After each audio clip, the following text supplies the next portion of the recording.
Bom, gente, já faz alguns anos que a busca das mulheres pela cirurgia íntima feminina vem crescendo. De acordo com uma pesquisa feita pela Sociedade Internacional de Cirurgia Plástica e Estética, o Brasil está em primeiro lugar no mundo inteiro no ranking de países que mais fazem os procedimentos diversos. Mas o que será que tem levado tantas brasileiras a se interessarem pela cirurgia íntima? Será, Sr. Chiber?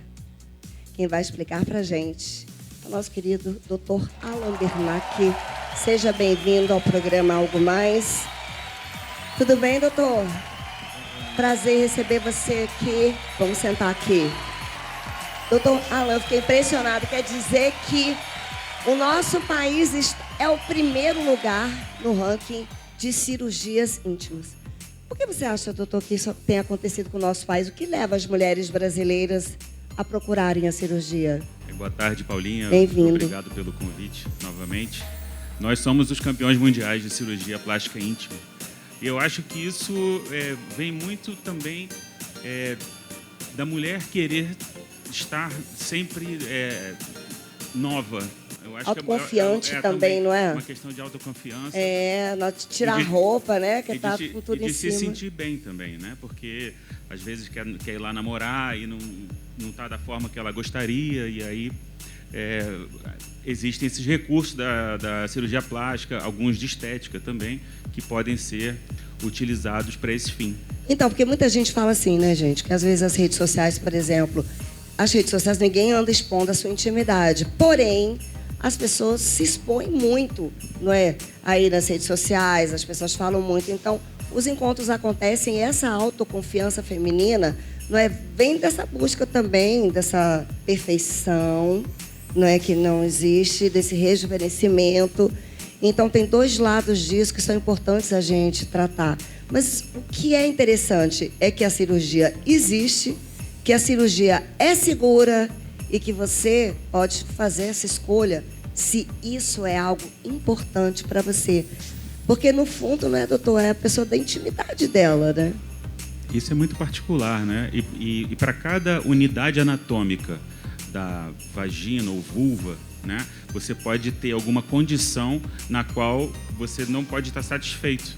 Seja numa hipertrofia de uma parte, seja numa atrofia de uma outra parte, seja numa falta de lubrificação, às vezes, com o passar da idade. Então, você tem o acesso a lasers que podem devolver essa qualidade na mucosa vaginal, né?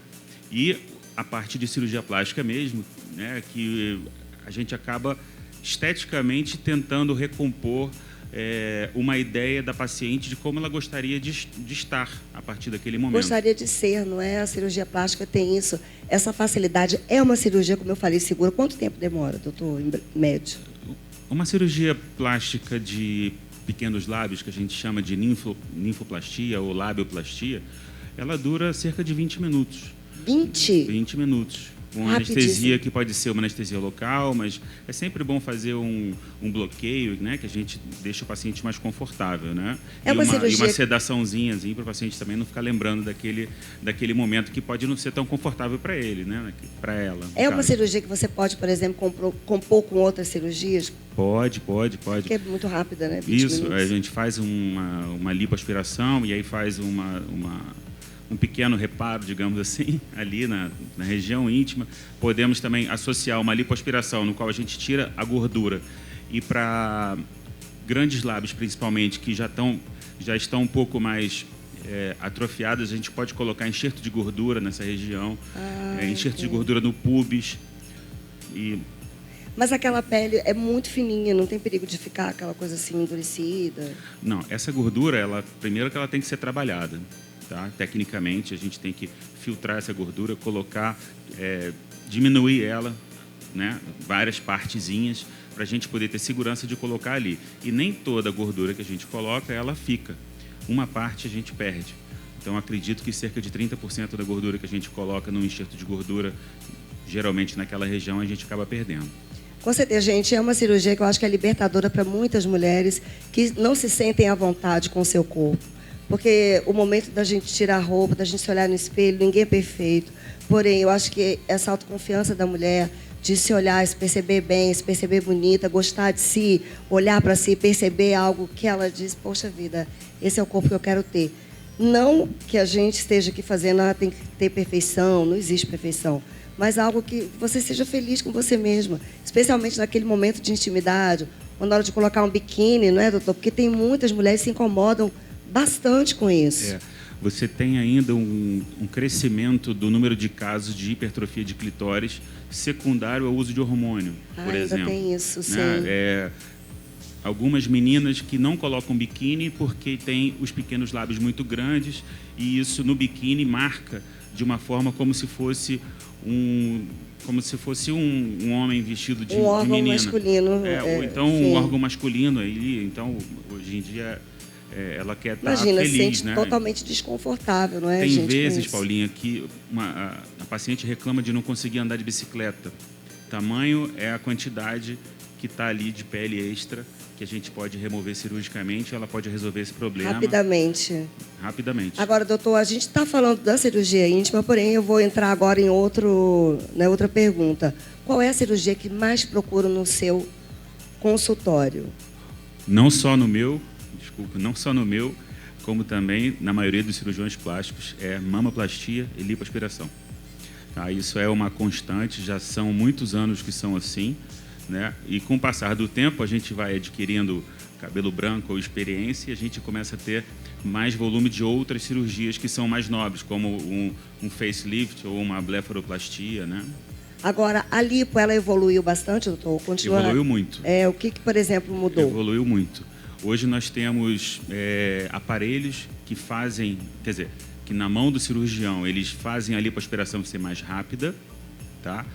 E temos outros aparelhos que promovem retração cutânea numa cirurgia, ou seja, às vezes você vai precisar tirar uma pele e aí você usa um aparelho desse e você consegue retrair essa pele. Ainda não chegamos na proficiência absoluta da tecnologia.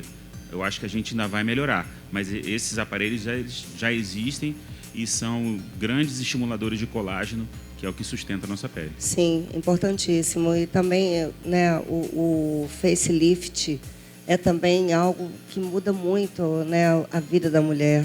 Porque rejuvenesce 10 anos em...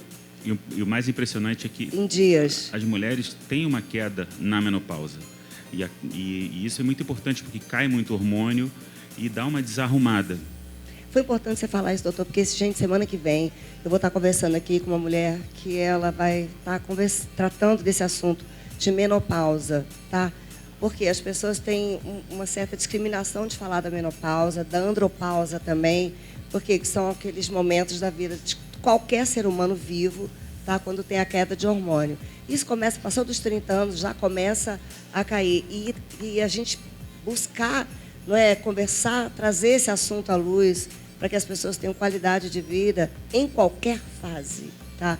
Foi importante, só um parênteses para convidar o pessoal semana que vem aqui no nosso programa. Com certeza, Algo Mais. Esse papo é sempre muito importante, porque não tem jeito, a gente vai envelhecendo e a gente tem que saber envelhecer melhor e com mais qualidade. Feliz, entendendo o que está acontecendo. Exatamente. Agora, doutor, semana passada, eu li uma nota na rádio, que é o seguinte, como é o nome? Eu estava tentando lembrar aqui, eu esqueci o nome dele, daquele comediante que ele já fez umas 4 cirurgias, querendo parecer Ele disse que essa 4ª cirurgia que ele fez, ele vai ficar a cara do Luan Santana.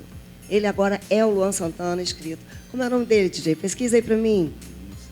Pesquisa aí para mim. Já é a 4ª cirurgia. Então, a minha pergunta para o senhor é o seguinte, doutor Alan. As pessoas chegam no seu consultório com a fotinha da Angelina Jolie ou da Paola Oliveira, né? Paola Oliveira tem bastante pedindo. Amin Kaden. O Amin Kaden. É o Amin que... O Amin, já a 4ª. Ele disse, agora sim, eu tô a cara do Luan Santana. Obrigada, gente.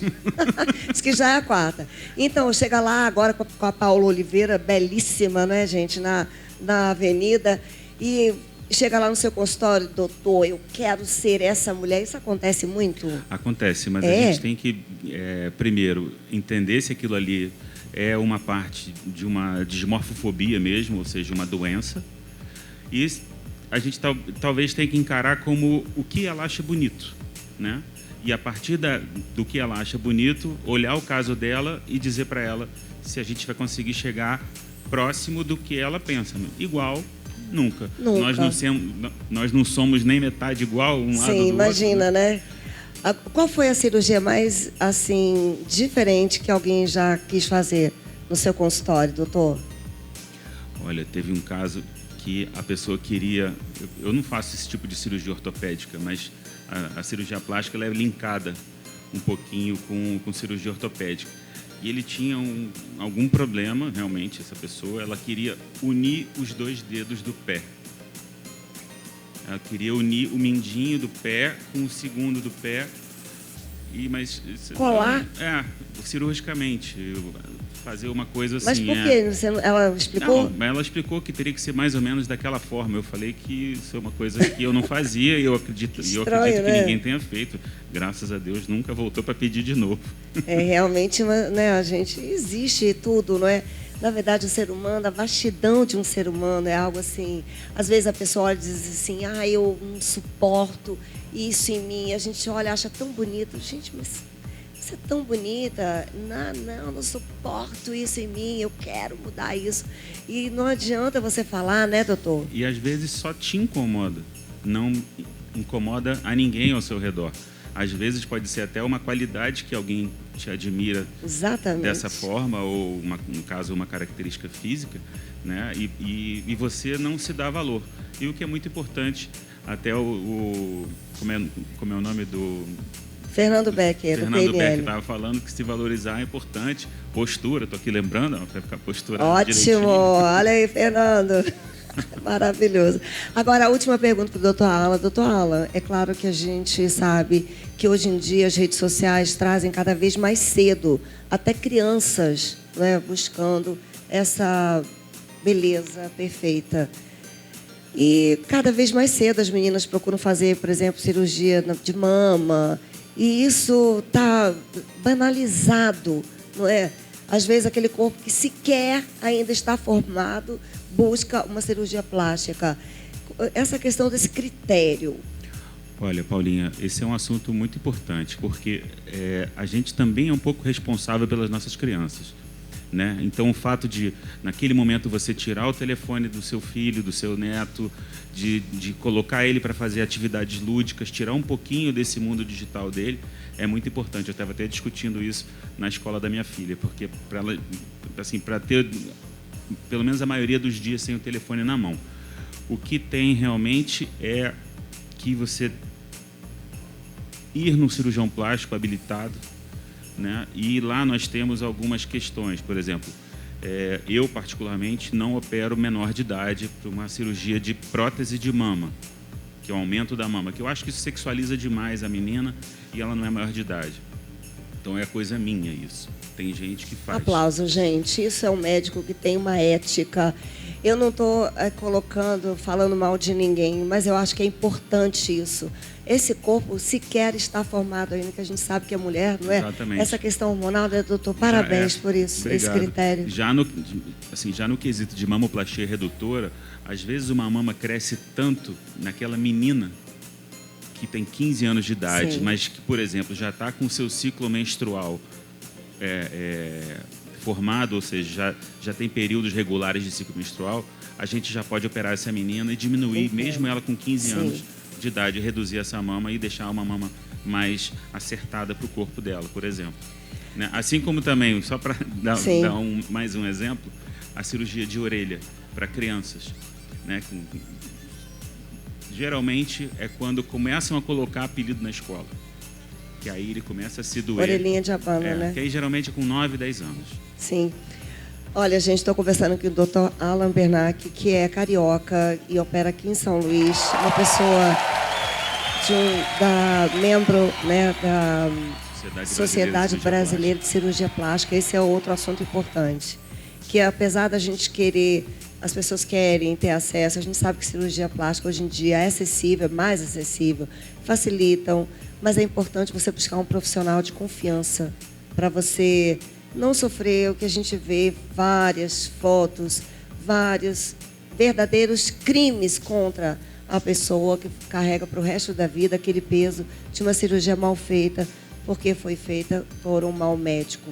Então, se você quer fazer uma cirurgia, procurar um bom médico, alguém que você confie, chega lá que você saiba que você vai ter um bom resultado. Isso é fundamental. Mesmo que demore um pouquinho, espere um pouquinho, pesquise. Não é, doutor? É importante a gente falar sobre isso. Eu acho que é importante também, quando você vai ao consultório de cirurgião plástico, pesquisar ele, se ele tem o que a gente chama de RQE, que é o registro de especialidade. Né? Porque, às vezes, ele pode até optar por não ser membro da sociedade, mas é uma opção dele. Mas ele teve que passar por ali em algum momento. Se ele passou por ali em algum momento, ele está bem formado, ele passou por processos que o formaram adequadamente. Procura na internet informações sobre, procura pacientes que já operaram com ele, troca ideia sobre como foi a experiência, do que gostou, o que não gostou, pergunta o valor que pagou, por que não? Sim. Porque às vezes me perguntam isso numa mídia social, eu não posso falar, não é ético eu falar, eu não sei como é o caso. Então, a gente sempre passa o preço após avaliar o paciente. Então, a gente você falou internet, eu vejo vários médicos que colocam nas redes sociais o antes e o depois dos pacientes. Eu, sinceramente, não acho isso muito ético. Isso nos Estados Unidos é permitido, tá? E em alguns lugares do mundo também, a grande maioria, aliás. Mas isso é uma coisa proibida no Brasil pelo nosso Conselho Federal de Medicina.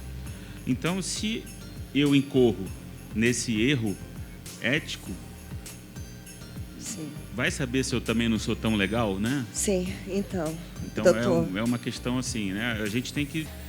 Todo jogo tem regra, a gente tem que jogar a regra do jogo. E a gente sabe que você foi aluno do professor Pitangui, né, da escola do Pitangui, enfim, é um médico que tem, né, muitos anos de trabalho, porque a gente sabe que um profissional tem que ter tempo, tem que ter experiência, não é? Especialmente no seu caso, que é um trabalho, assim, uma obra de arte que você está, né, mexendo no corpo de alguém, na beleza de alguém, na história desse alguém que chega no seu consultório com saúde, não é? Pedindo para mudar. Então, tem que, de verdade, procurar um excelente médico. Com certeza. Quem quiser pode conhecer mais o seu trabalho. Sim. Pode ir no meu site, alanbernac.com.br. Também tem o Instagram, que é o @dralanbernac. Ok, doutor Alan, obrigado pela sua presença obrigado, aqui. Paulinho, pela foi tão esclarecedor, não foi? Foi ótimo. O nosso papo. É sempre bom. É sempre tranquilo demais. Se eu estiver, quando eu fui falar do nosso assunto, ele, Paulinho, você vai abordar isso na televisão, mas é claro. Da próxima vez eu vou pegar um painel assim. Querido, beijo, tá? Excelente final de semana, doutor Alan Bernac, no palco do nosso programa Algo Mais.